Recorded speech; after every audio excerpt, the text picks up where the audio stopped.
Bonjour à tous et je vous remercie d'être venus si tôt à la Caisse des dépôts. Donc, je voudrais remercier déjà Charles-Henri Ronzeau qui est juste à ma gauche, là, qui nous accueille dans cet amphi au cœur de Paris. C'est extraordinaire. Et je voudrais passer quelques moments simplement pour commencer cette journée par vous présenter un peu ce que c'est Climat en quelques minutes, pour ceux qui ne connaissent pas. Et voilà, donc Innovation Makers Alliance, on a ce qui est important en fait dans le Innovation Makers Alliance, c'est makers, parce qu'en fait on est sur des retours terrain, on est sur des choses concrètes. Et notre motto, c'est Booster de la transformation digitale et technologique. Donc on est une association loi 1901, indépendante des fournisseurs. Et je vais passer le slide plus suivant. Ouais, c'est bon. Merci les gars. Donc en fait, on a aujourd'hui à peu près un peu plus de 100, on est à 105 entreprises adhérentes, surtout des grands comptes, enfin la majorité de grands comptes et administrations. On a sur le réseau social ce qu'on appelle les membres, donc ce sont les collaborateurs des entreprises adhérentes, et on en a on a un peu plus de 7000. Et on a une progression en fait en 6 mois du nombre d'adhérents et du nombre de membres, ce qui est supérieur à 50%. Donc on est vraiment dans une dynamique de croissance.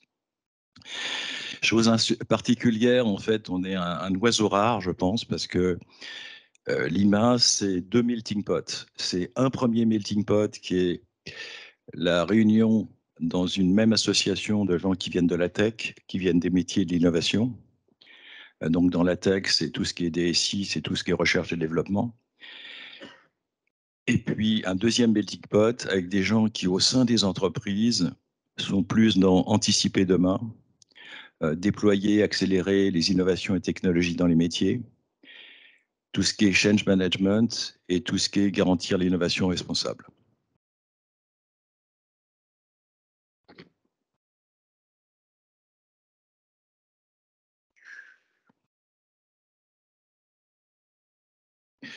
Alors, nos sujets d'innovation digitale en 2023, c'est les premiers sujets qui étaient autour du Web3, blockchain, tout ce qui est blockchain for innovative solutions.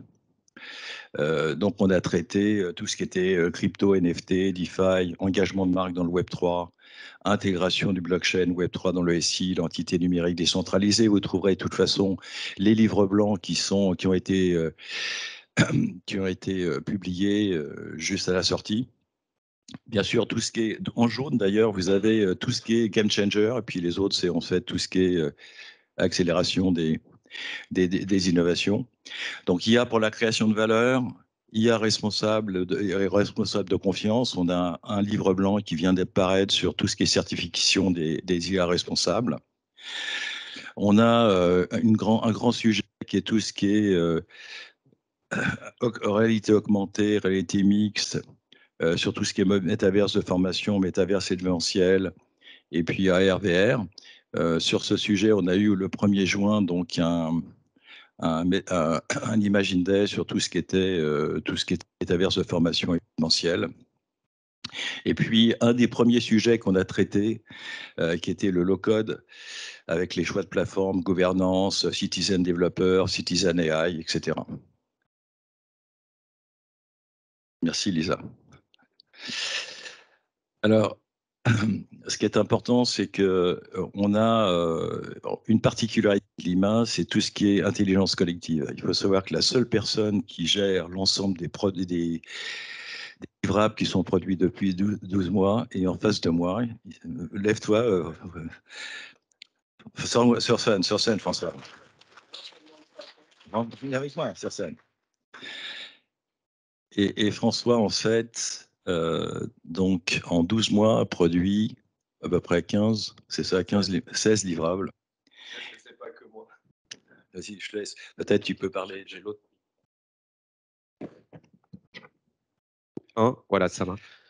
Tous ces livrables, en fait, ils sont disponibles dans l'espace networking et notamment le dernier livrable sur les IA génératives que vous voyez pas là dans cette illustration.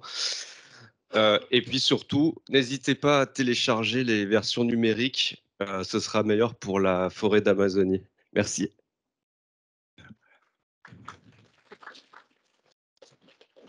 Donc, un exemple d'intelligence collective, en fait, ces livrables sont toujours produits à partir des groupes de travail. Et ces groupes de travail rassemblent plusieurs entreprises et plusieurs collaborateurs de ces entreprises. Et un groupe de travail, la mission d'un groupe de travail, c'est toujours, un, de produire un livrable et deux, d'organiser en fait ce qu'on appelle un Imagine Day. Donc, un Imagine Day, c'est ce que vous avez aujourd'hui. Donc, voilà les publications. Alors, une chose très importante pour nous, c'est le réseau social.